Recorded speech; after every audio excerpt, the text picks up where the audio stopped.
O 18 romano ha cominciato la settimana del siciliano. Pure quest'anno, il 31 marzo, il 7 aprile, c'è la settimana del siciliano. Ma ora dici tu, ma perché la settimana del siciliano? Perché pure quando impari il siciliano si sperena racciaraccio e sempre meno 18 quando parlare. Il siciliano è la meglio lingua nel suo mondo. È un mosaico del mare mediterraneo. Parla a tutti i popoli che navigano questo mare che noi chiamiamo casa. È la lingua più bella del mondo per cantare l'amore, per parlare di cose che ti incenano il cuore e per parlare di tutti i camorri che abbiamo nella vita.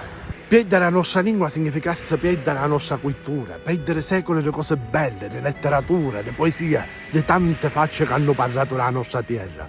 Ma allora che potremmo fare? Per tutta la settimana, il 31 marzo, 7 aprile, parla in siciliano e fa parlare in siciliano. Usa i tuoi social per farci capire a tutti che questa lingua ancora è viva. E usa l'hashtag Settimana del Siciliano per fare scruscio. E non ha importanza se fai la Sicilia o no, si può fare non è che. Tanto noi siciliani a tutti i banni siamo cerchiamo sempre una cosa. Lo scruscio del mare.